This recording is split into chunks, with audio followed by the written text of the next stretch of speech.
Would the discovery of extraterrestrial intelligent life precipitate a religious crisis here on Earth?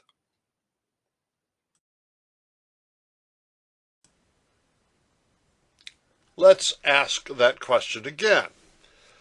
Would official confirmation of the existence of an intelligent civilization living on another planet so undercut our inherited beliefs that traditional religions would face a crisis and perhaps even collapse? Greetings. I'm Ted Peters, and here we are again with another adventure in astrotheology. I find it's almost taken for granted in the media and in some scientific circles that religion is fragile and vulnerable, and once we meet ETI, that our religious beliefs will fracture and crumble and dissipate. After all, most religious beliefs and worldviews were formulated in an ancient world now out of date. What our ancient ancestors thought and believed have been superseded in many ways by modern science and technology, and if those aliens have advanced science and technology, won't that just put the final nail in the casket of religion, which has been in the process of dying ever since the modern world began? I mean, that sounds like a reasonable question, doesn't it? Well, let's test it.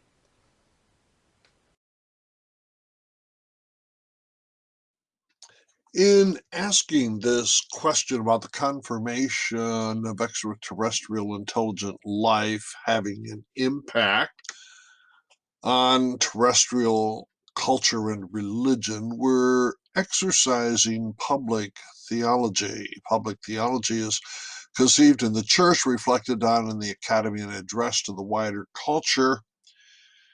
Of its tasks, the pastoral, apologetic, political, and prophetic tasks, we add theology of nature, science. What can science tell us about reality? How should we reflect upon it theologically and culturally?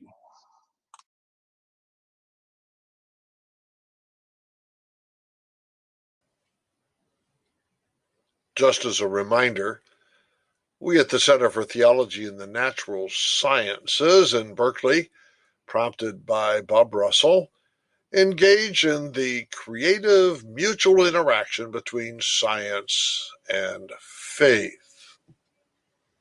Right now, we're connecting astrobiology and astrotheology, and one of the tasks of the astrotheologian is to make an internal critical analysis of what's going on in the sciences.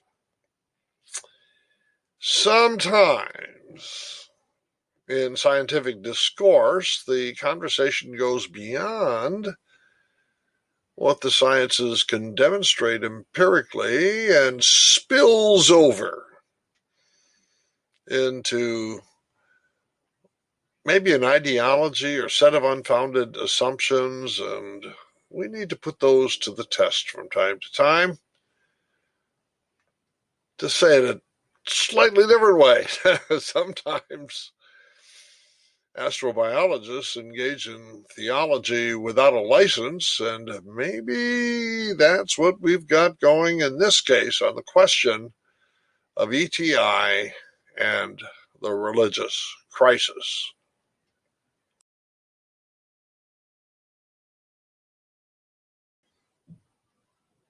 Here's our working definition. Astrotheology is that branch of theology which provides a critical analysis of the contemporary space sciences. That's what we're going to be doing shortly, combined with an explication of classic doctrines such as creation and eschatology, for the purpose of constructing a comprehensive and meaningful understanding of our human situation within an astonishingly immense cosmos.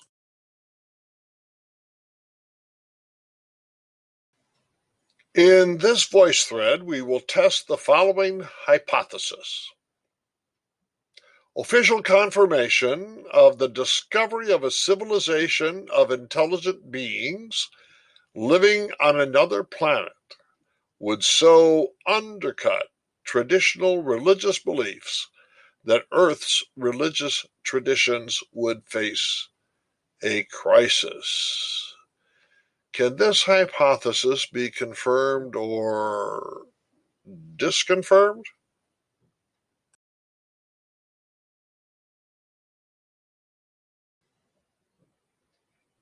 Why do we formulate this particular hypothesis?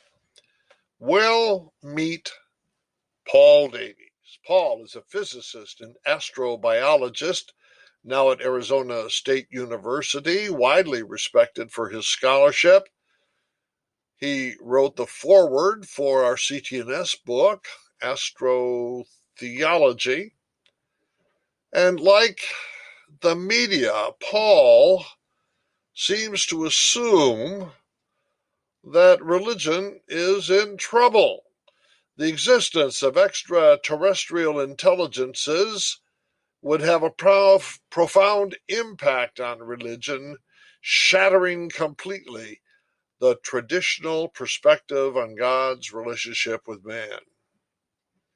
Is this true or false? Can we confirm this or not? And if we can't confirm it, might Paul be practicing theology without a license?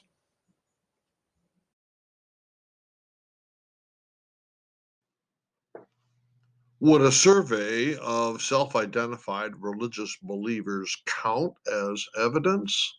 I certainly think it would. So let me draw some conclusions from the Peters ETI Religious Crisis Survey. This is Julie Louise Freilich, who, as a student, helped me with the mechanics of the survey.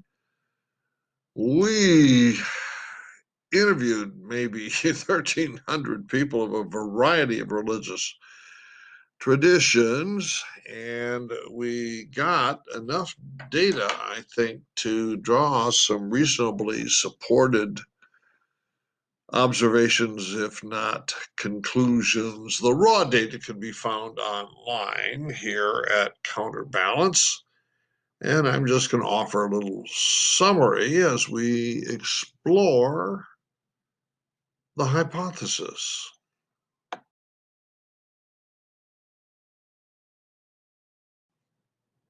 Would Roman Catholics agree that confirmation of extraterrestrial intelligent creatures would create a crisis for Catholicism and maybe demolish the religion? Well, our sample size was 120. Let's take a look at what we learned.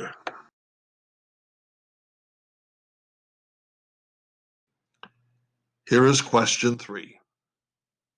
Official confirmation of the discovery of a civilization of intelligent beings living on another planet would so undercut my beliefs that my beliefs would face a crisis. Look at all that blue and white, where Catholics say, no way.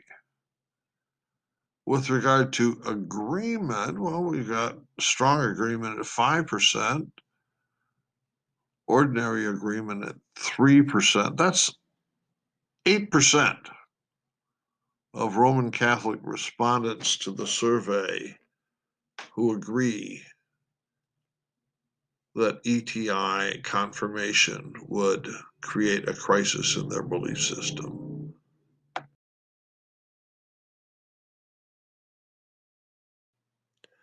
Question 4 shifts slightly from your and my personal beliefs to the beliefs of my tradition.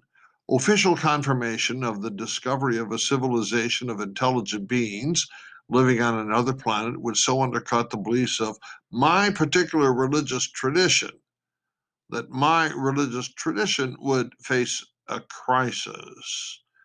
Well, we still have a predominance of blue and white, strong agreement at 6%, and mild agreement at 16%. So that means that there are some Roman Catholics whose individual faith would not be threatened, but they're concerned about their Catholic friends and maybe concerned about their church hierarchy and even the Vatican.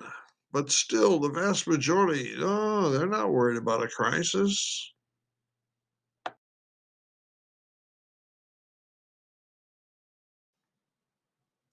As we move to question 5, we go beyond one's personal beliefs and the beliefs of one's tradition to a speculation about other religions, all the religions of the world, even though my religious or non-religious viewpoint would remain unaffected.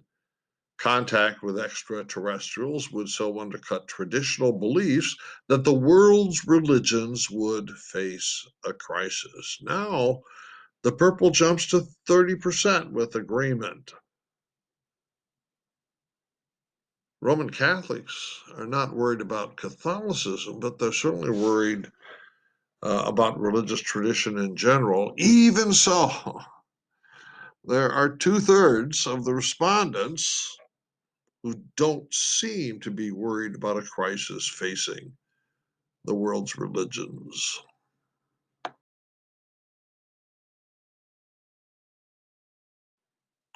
We did invite survey respondents to offer comments. Here are 2 Roman Catholic comments. The world is too vast and wonderful, and God's power is so limitless that there must be more than little old us. No geocentrism here. My religious viewpoints and practices would remain unchanged. The same God who made me is also capable of making extraterrestrials. We don't see reflected in these comments any defense of Earth centrism.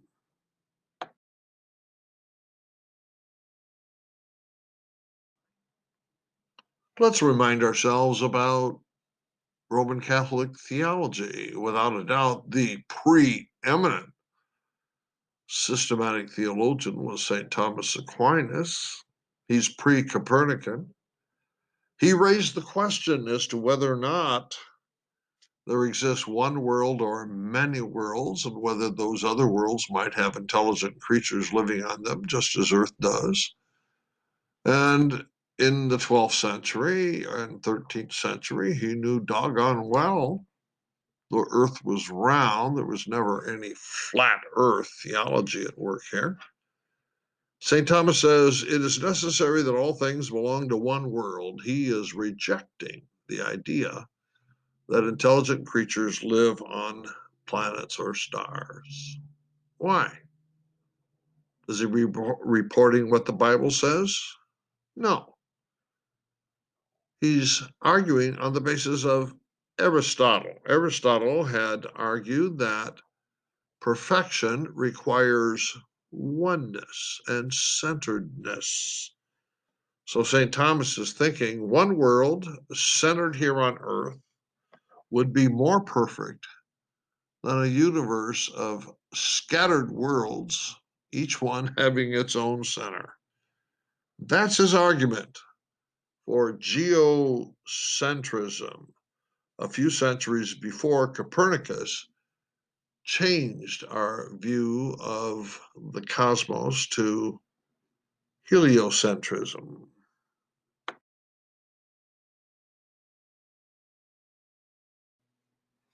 Were all pre-Copernican Roman Catholic theologians geocentrists?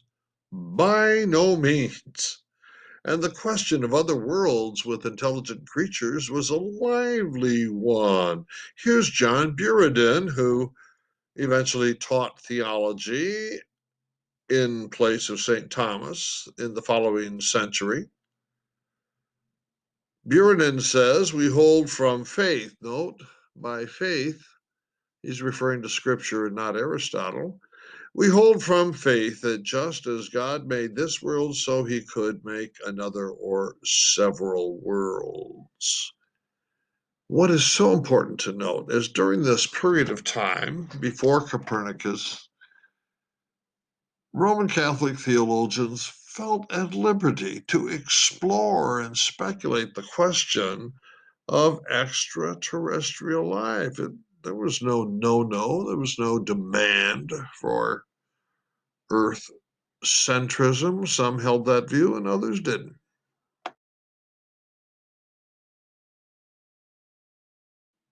Would today's Roman Catholics agree? Look at the bottom quote from Francis Cannell, Catholic University of America.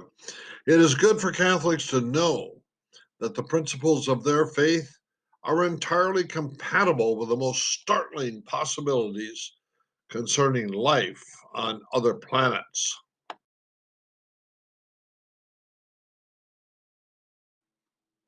John Haught, Roman Catholic theologian at Georgetown University, specializes on the relationship between faith and Darwinian evolution. We can reasonably expect to discover that extraterrestrials would at least have the capacity for a religious mode of venturing. Yes, not only might extraterrestrials exist, but they could have a religious capacity. It's time to send missionaries.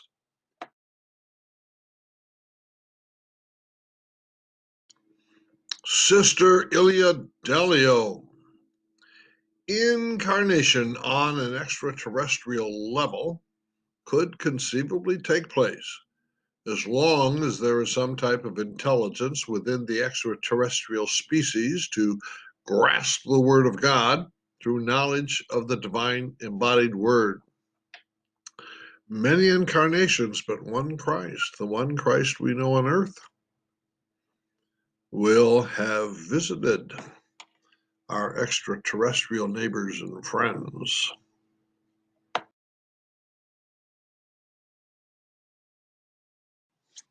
What about recent popes? We at CTNS worked for 15 years hand in hand with the Vatican Observatory on the question of divine action in the natural world. We got to know Pope John Paul II. He is quite willing to engage with science in general and astrobiology in particular, and Jose Funes, who was for a period the director of the Vatican Observatory, has contributed to our compendium on astrotheology.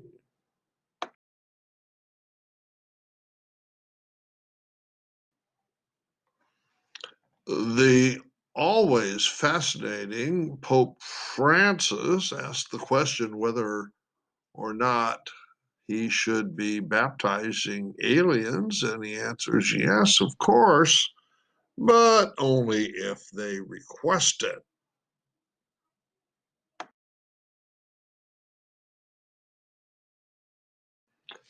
It's pretty safe to conclude that Roman Catholics are not going to confront a crisis if we meet them. Let's turn to mainline Protestants. Would they agree that their religious beliefs would face a crisis?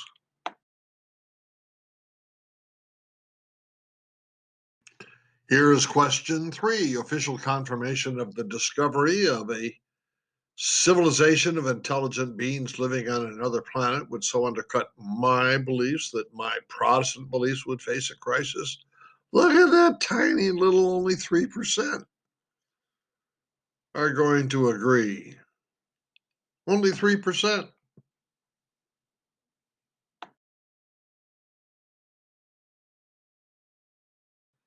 Question 4, official confirmation of the discovery of a civilization of intelligent beings living on another planet would so undercut the beliefs of my particular Protestant tradition that my Protestant tradition would face a crisis. Well, mimicking the Roman Catholics, that jumps up to 13%. I'm not going to have a problem, but I bet my pastor will.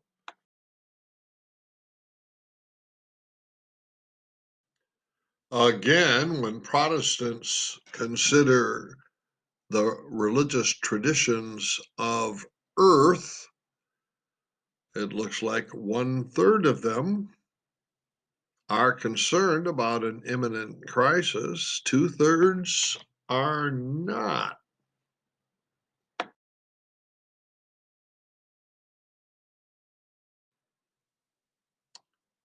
Here are a couple of the comments we got from mainline Protestant respondents. Finding ETI, I believe, would be a profound and wonderful event. Now, my favorite comment from the entire survey. Hey, I'd share a pew with an extraterrestrial any day.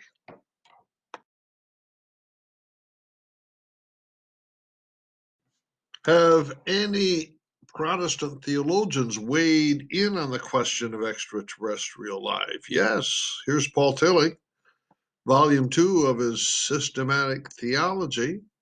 In light of the immensity of the universe, the heliocentric system of planets, the infinitely small part of the universe which man and his history constitute, our basic answer leaves the universe open for possible divine manifestations in other areas or periods of being. In other words, our extraterrestrial friends and neighbors are likely to have had a revelation from God.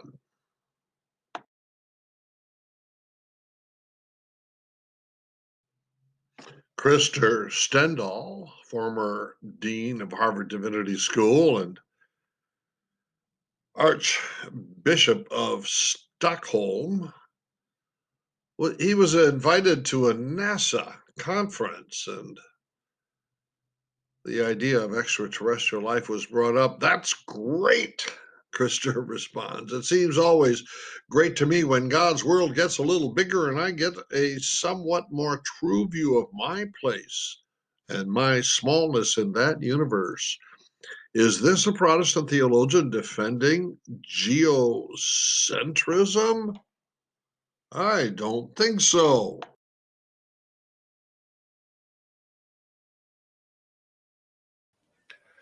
David Wilkinson is a genuine astro theologian in the Methodist tradition with doctorates in both astronomy and theology. Theologians need to take seriously SETI and to examine some central doctrines of religious belief in light of the possibility of extraterrestrial life, hopefully with a spirit of curiosity.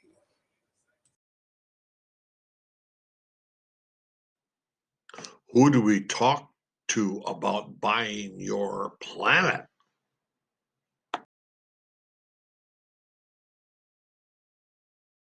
The Peters ETI Religious Crisis Survey distinguished between mainline Protestants and evangelical Protestants. It was international, so we got Americans and East Asians and Europeans in response as well.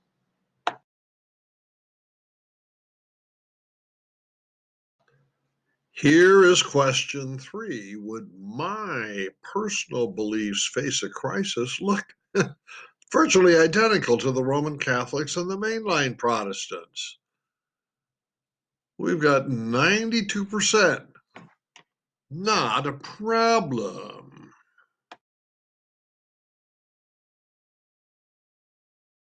I should mention that we did not filter out the fundamentalists. So fundamentalists are self-identified as evangelicals. And take a look at question 4. What would my denomination or my church tradition feel like when faced with ETI? It's virtually the same in this case. 14%, we've got 86%. No fear of a crisis.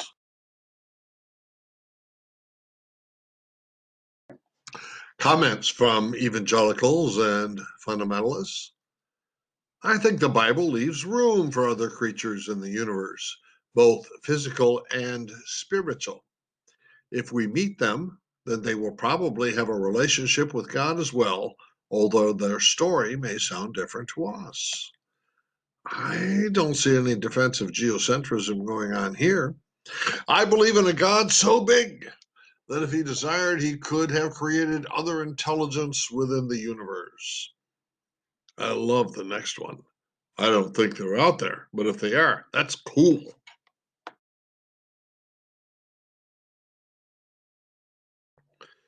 Billy Graham was the worldwide spokesperson for evangelical Protestantism for a long period of time. I firmly believe there are intelligent beings like us far away in space who worship God. Note, not just the existence of ETI, but the hope, maybe even the expectation that they are worshipers of God.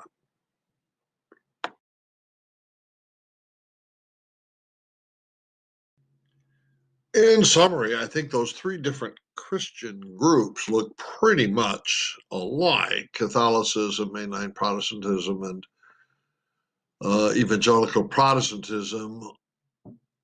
Roughly 10% would agree that something like a crisis might be afoot. In the 90% range, no fear of a crisis in the face of confirmed knowledge of ETI.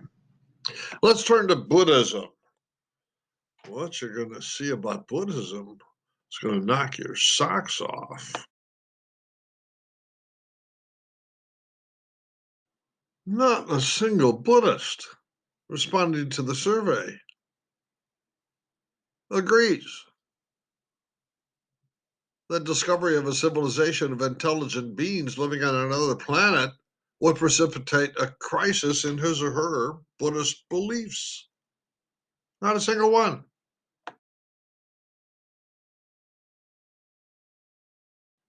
In response to question 4, the Buddhists are not worried about other Buddhists either.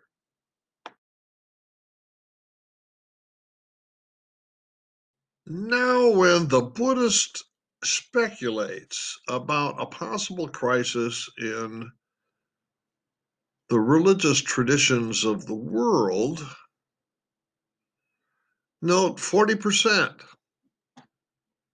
think it possible that the world's religions will face a crisis. And there's a large white spot, neither agreeing nor disagreeing, and the disagreement component is less than 30%. So there is some worry about a crisis for the religious traditions, but the Buddhists are not worried about Buddhism.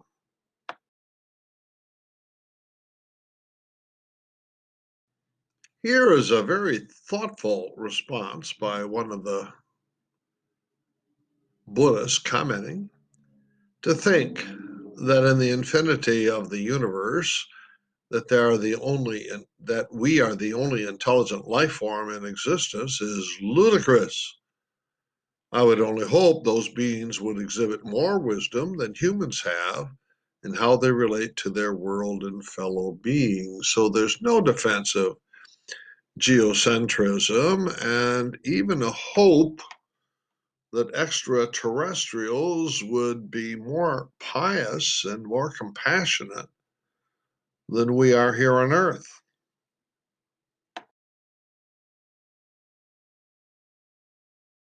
Would Mormons agree that we face a crisis? Well, there were not enough Mormons in the sample to make them count. But we do know from Mormon theology that there already is included in their worldview belief in other worlds that are inhabited.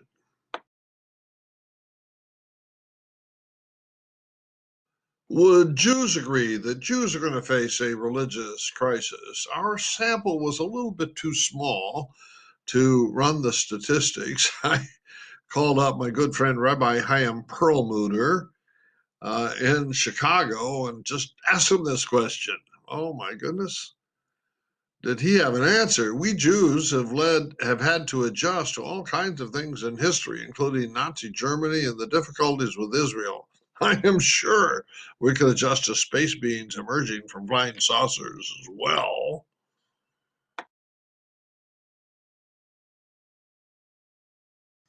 The number of Islamic respondents fell just a little short of our standard, but we did collect the comments, and Muslims denied geocentrism just as everybody else did. Only arrogance and pride would make one think Allah made this vast universe for only us to observe.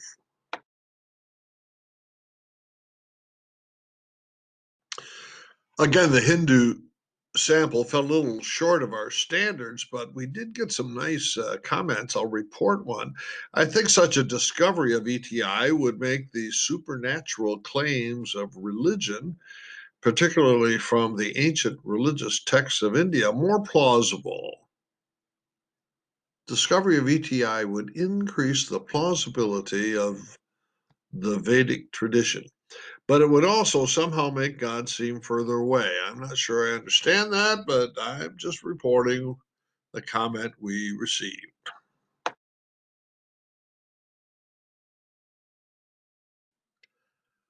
We did have enough respondents to compare 7 distinct religious traditions. And here in question 3, you can see we've got a bunch of skyscrapers.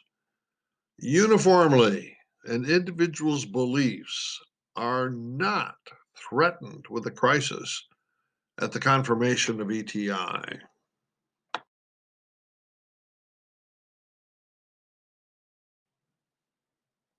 The skyscrapers on the right end remain standing tall, even if just a tiny bit shorter on question 4 than on question 3.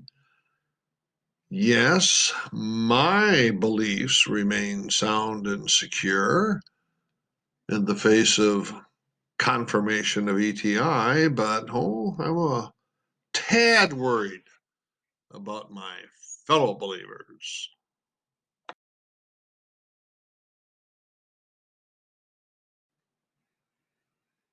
Question 5, even though my religious or non-religious viewpoint would remain unaffected, contact with extraterrestrials would so undercut traditional beliefs that the world's religions would face a crisis. As we saw, there was a bit of concern in some of the statistics that we looked at, but by and large, religious believers are roughly the same, except for one skyscraper that agrees. Who is that? That's the non-religious. The only group that's really worried about the world's religions are the self-identified non-religious.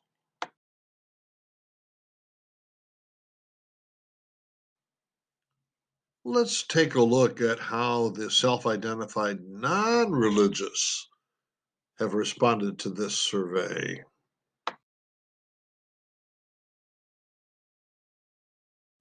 We'll take a look at questions 3 and 4. Those who self-identify as non-religious neither have a problem in their own individual beliefs, nor are they worried about the beliefs of their friends and neighbors who are also non-religious. Now, I should mention that in this survey, we did not distinguish between 2 groups within the non-religious category. Those who are spiritual but not religious, they do spiritual things and appreciate the spiritual dimensions of life, but they don't affiliate with a religious tradition, and they call themselves non-religious. Then there are the atheists and agnostics, many of whom are materialists and want to stay away from everything that is spiritual. Those two groups respond together here in our survey. I think if we were to do the survey again, I think we would provide separate categories for the spiritual but not religious on the one hand and the agnostics and atheists on the other. In the meantime, the big one is going to be question 5. Let's find out what the non-religious think about the world's religions.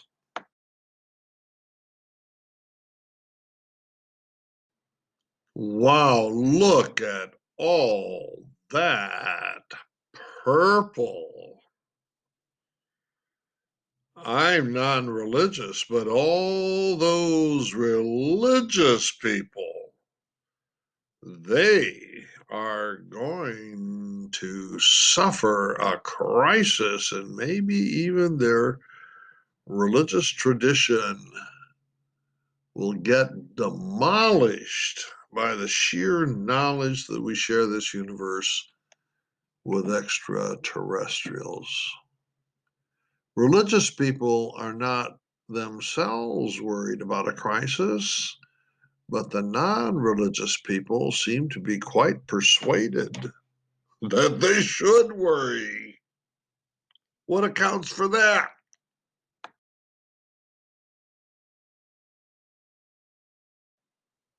Let's see what we might learn from comments offered by self-identified non-religious respondents. I remain open-minded, so would not be disturbed by any new findings. Non-religious people are open-minded. Religious people are closed-minded. I hope we do find life beyond our planet. I have an open mind as to what shape it may take and what influence it will have.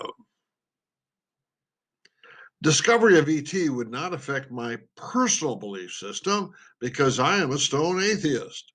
I do search for ET and think we will come across some one day. This atheist is seemingly hopeful. Meet a new friend in space. I don't identify with a religious tradition. For those of us whose belief in God is based on experience, extraterrestrial life would only add an interesting theological factor to our theology. Comments by the non-religious.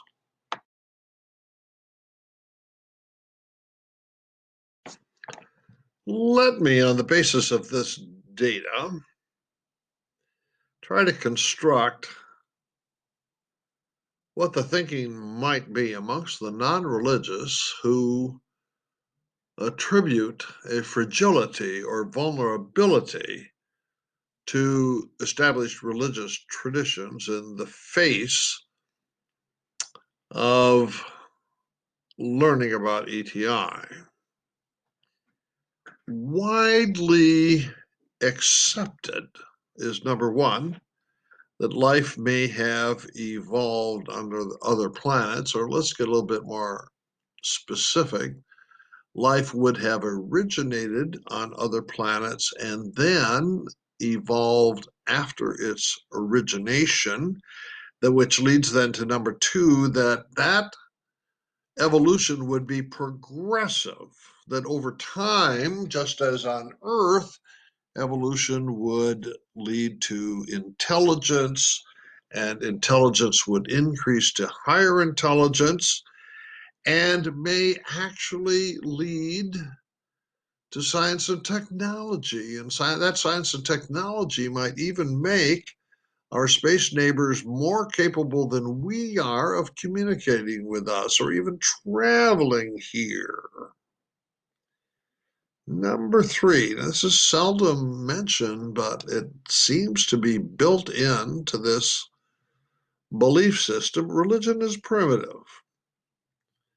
Religion appears in evolutionary history, but it is surpassed by science and technology and a secular understanding. So agnostics and atheists can feel that they are superior to the less evolved, more primitive religious people in their neighborhoods, and that as evolution continues, we can expect more science and technology, more atheism, and maybe those extraterrestrials have already evolved into an atheistic materialism that has achieved a higher level of science and technology. So, number 4, then ETI, at least those with whom we communicate, will be scientific and not religious.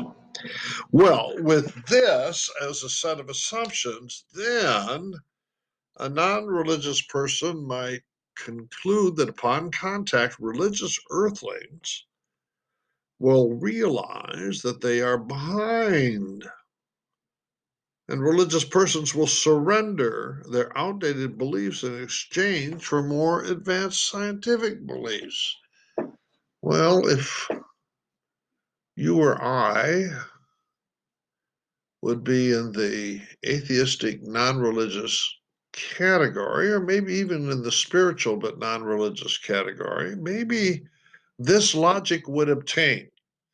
And with this logic in mind, we would say, oh, you people who have traditional religious beliefs formulated during a more primitive period of human evolution, you are going to suffer a crisis, but don't worry about it. It's a good thing. It's a good thing because you will then advance to a more highly evolved stage dominated by science and jettisoning old-fashioned, out-of-date religious beliefs. Could this be the coherent logic of the non-religious position? If so, I'm going to call it the ETI myth. It in itself, it is not scientific, but it certainly embraces and makes a hero out of science and technology.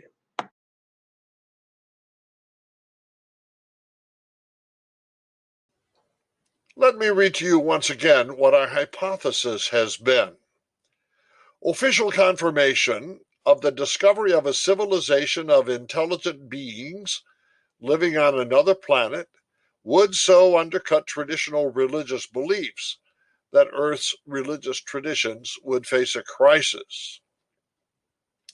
On the basis of the evidence that we just examined, drawn from the Peters ETI Religious Crisis Survey, as well as theologians and other thinkers, I would say that this hypothesis is not confirmed.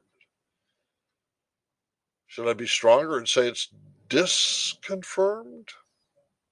What do you think? Let me say that my evidence has not persuaded Paul Davies. When we get together, we argue about this continually. He stands by his original position, despite my evidence. He counters the evidence we just looked at by saying religious people don't really understand themselves. Once they confront ETI, they will be dissuaded from holding their traditional beliefs, especially those Christians who believe that God's work of salvation is accomplished through Jesus Christ. What are those Christians going to do about all the pagans and those extraterrestrial civilizations? Well, let me tell you that we have taken Paul seriously in our book on astrotheology, and we have a whole section on single incarnation versus multiple incarnations? Well, we're not going to shrink away from asking that question, but contrary to Paul, I don't think that's going to sink the Christian ship, let alone the ships of any other traditional religions as well.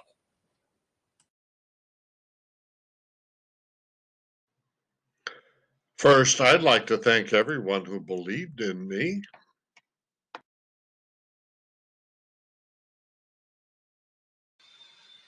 As an exercise in astrotheology, we have posed a question, an empirical question, I think, and that is, should we confirm the existence of an intelligent civilization living on another planet, would our inherited religious traditions face a crisis or perhaps even collapse? And I think we've demonstrated, at least on the part of those people who identify themselves as religious, the answer is pretty clearly no. And if you want to insist that religions will collapse, despite the empirical evidence to the contrary, I suggest you're practicing theology without a license. I hope you've enjoyed the previous discussion. Bye-bye.